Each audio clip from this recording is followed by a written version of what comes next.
যাক আমাদের ক্লাসটা সবকিছু সব মোটামুটি বুঝছেন আপনারা কোনো কিছু বুঝতে সমস্যা হয়েছে আমাদের এই 10 জন কিন্তু আমাদের থেকে বিদায় নিতেছে কি নিতেছে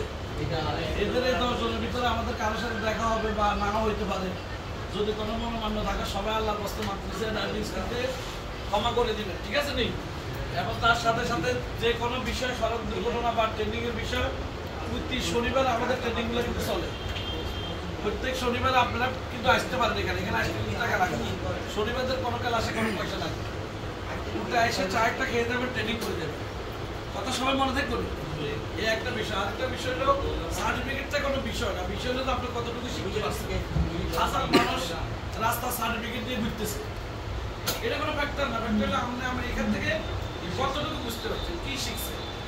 এবং প্রত্যেকটা বিষয়ের উপর আপনি যদি অবগত থাকতে চান কোনো শনিবারে ক্লাস মিস দিবেন আপনি ড্রাইভিং কোর্স শেষ কোনো সমস্যা নেই আপনি এখানে শনিবারে কি করবেন একটু যদি আপনি গাড়ি ভাড়াটা যা একটু সময় দিবেন এখানে আপনি অন্তত যদি 5টা জিনিসও শিখতে পারেন একটা জিনিসের কারণে আপনি রাস্তা একটু সড়ক দুর্ঘটনা থেকে বাঁচিয়ে দেবেন আমি আজকে আপনাদেরকে ট্রেনিং করেছি যে সড়ক দুর্ঘটনা ঘটলে করণীয় আমরা প্রথম কোথায় যাবো রোগী নিয়ে আহত বা নিহত ব্যক্তিকে নিয়ে কোথায় যাবো হাসপাতালে যাবো তারপর আইন শৃঙ্খলা বাহিনীকে অবগত করবো অ্যাক্সিডেন্ট করলে আমার 2টা কাজ প্রথম কয়টা কাজ যদি এই 2টা কাজ আমি করি তাহলে আমি একজন ভালো চালক আমি এই কথাটা সবাইকে বুঝাইতে সক্ষম হব কথা কি ক্লিয়ার হয়েছে তো আপনি ভালো করে একটা বিষয় আবারও বুঝেন যদি আমার এই মুহূর্তে ব্রেকটা ফেল হয় আমার গাড়ির পিছনে যাত্রী 40 জন 50 জন বড় একটা বাসে যাত্রী থাকে না মনে করতে হবে প্রত্যেকটা চালকের জন্য প্রত্যেকটা গাড়ির স্টারিং এটা কি এই স্টারিংটা একটা পিস্তল থেকে ভয়াবহ কিসের থেকে একটা পিস্তল থেকে ওই স্টারিংটা ভয়াবহ কেননা আমি আবার বলতেছি যদি একটা গাড়ি চালক ইচ্ছা করে যে আমার গাড়িতে 40-50 জন যাত্রী আছে যে সবাইকে নিয়ে আমি মেঘনা ব্রিজে না যমুনা ব্রিজে না দাউদকান্দি যেখানে আমি এই 50 জন যাত্রী নিয়ে কিন্তু আমি সাগরে লাফ দিয়ে দেব এখান থেকে 10 জন বাঁচবে কিনা কোনো গ্যারান্টি নেই আছে বলেন কারণ এই বাসটা যখনই সাগরে পড়বো সঙ্গে সঙ্গে 20 ফুট 30 ফুট পানি নিচে চলে যাবে বাঁচার সম্ভাবনা কি কম তাহলে আপনি দেখেন এই চালকের স্টারিং এবং চালকের হাতে কি পরিমাণ ক্ষমতা একটা চালক কিন্তু শক্তিশালী বিশেষ ক্ষমতার এবং বিশ্বের সবচেয়ে মেধাবী এবং সংক্ষেপে যত দ্রুত সিদ্ধান্তকারী একজন গাড়ি চালক সারা বিশ্বের সবচেয়ে দ্রুত সিদ্ধান্তকারী কে গাড়ি চালক এই কথাটা বলতে যাই অনেক জায়গায় বাধা খাইছি তবুও বলি কিন্তু থামি না কেন থামি না জানেন আপনি যদি আজকে আমাদের মাননীয় প্রধানমন্ত্রীকে যদি একটা ফাইল দেন যে আমার এই বিষয়ের উপরে বা একটা প্রজেক্ট বা একটা প্রকল্প একটা ফাইল পাঠালে প্রধানমন্ত্রী সাইন করতে বেশ কিছুক্ষণ সময় লাগবে এবং মাননীয় প্রধানমন্ত্রী ফাইলটা আরো কয়েকজনের দিয়ে চেক আপ করবে লাস্টে সে কাজটা ভালো করে বুঝে শুনে কি করবে সিদ্ধান্ত নিয়ে তারপর পাস দিব এমন এমন ফাইল 1 বছর হয় না আর যত দ্রুত গতিতে করো অন্তত 5-10 মিনিট ছাড়া কাজ হবে কিন্তু একটা চালক 1 সেকেন্ডে সে সিদ্ধান্ত নিয়ে এলো আমি আমার গাড়িটা 50 জন যাত্রী নিয়ে এই গাড়িটাকে ওভারটেকিং করে আমি আমার গন্তব্যস্থানে পৌঁছে যাব অতএব এই ওভারটেকিং সময় সর্বোচ্চ 5 সেকেন্ড কয় সেকেন্ড 5 সেকেন্ড কিন্তু সিদ্ধান্ত নিয়েছে 1 সেকেন্ড কয় সেকেন্ডে 1 সেকেন্ডে আচ্ছা এই যে 1 সেকেন্ডে 50 জন যাত্রী নিয়ে আপনি সিদ্ধান্তটা নিয়ে নিলেন আপনি কি মনে করতেছেন আপনি কম শক্তিশালী আপনার কাছে অনেক পাওয়ার এবং এই পাওয়ারটা আমি সহিষ্ণুভাবে আমি রাস্তা প্রয়োগ করতে হবে তারপর আমার দ্বারা রাস্তা সড়ক থাকবে নিরাপদ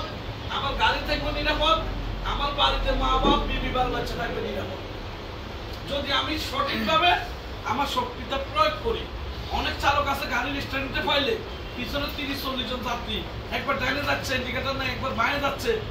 তার মন মতো সে গাড়ি ওভারটেকিং করতেছে তার কাছে কোনো কিছু তার কাছে মূল্য নাই যে মানুষের কাছে কোনো কিছু মূল্য নাই এতগুলো যাত্রী মূল্য নাই আমরা এখানে আজকে 40-50 জন আরো 10 জন গেছে কই না 8-10 জন গেছে কই এই 50 জন মানুষ যদি আমি আজকে বাস একটা নিয়ে ঢাকা রওনা দিই আপনি বলতে 50 জন মানুষের 50টা স্বপ্ন কেউ সৌদি যাবে, কেউ বিদেশ যাবে, কেউ তার মা বাপকে গার্ড দেবে, কেউ একটা বিয়ে করবে, কেউ একটা ব্যবসার জন্য একটা লাস্ট আগাইতেছে। আসলে এখানে একজন এক স্বপ্ন না, এই ছেলেটা অত একটা দিনে আমি সামনে একটা ভালো গাড়ি পেলে একটা চাকরি করব, আমার মা বাপকে আমি কষ্ট থেকে বিরত রাখবো। এইভাবে প্রত্যেকটা মানুষের স্বপ্ন আছে কিনা? তাহলে আমার স্বপ্নটা আমি বাস্তবায়ন করতে গেলে আমাকে কি হতে হবে? একজন মেধাবী, একজন চালক হতে হবে। কি হতে হবে?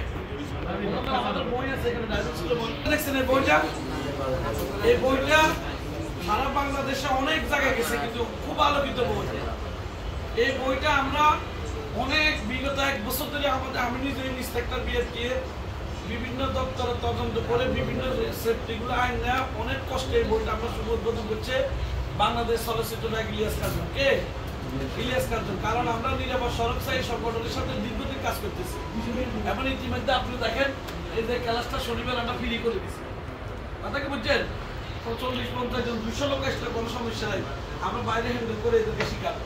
কারণ আমাদের একটা কথার জন্য যদি একটা লোক সড়ক দুর্ঘটনার হাত থেকে বাঁচে, তাহলে কিন্তু এটাই আমাদের সার্থক। আমরা সফল যে আমি একটা লোককে আমি একটা কথা বলছি, সেই সড়ক দুর্ঘটনা, এই কথার জন্য সেই সড়ক দুর্ঘটনার হাত থেকে বেঁচে গেছে। বেঁচে যাওয়া মানেই হলো যে কি আপনি সফল। তাহলে আজকে থেকে আমরা একটা জিনিস মনে বের, তুমি একটু ওখানে দাও, ওই মাথা দাও। আমরা দাবির মধ্যে প্রত্যাশা করতেছি যে আমি একটা গাড়ি চালক হিসাবে আমার দ্বারা দেশ ও রাষ্ট্রের কিংবা কোনো পথচারী এবং যে কোনো জনসাধারণ রাস্তা যেন ক্ষতিগ্রস্ত না হয়। আমি সড়কে ওয়াদা করতেছি যে বেপরোয়াভাবে গাড়ি চালাবো না এবং অন্যকে গাড়ি চালানোর জন্য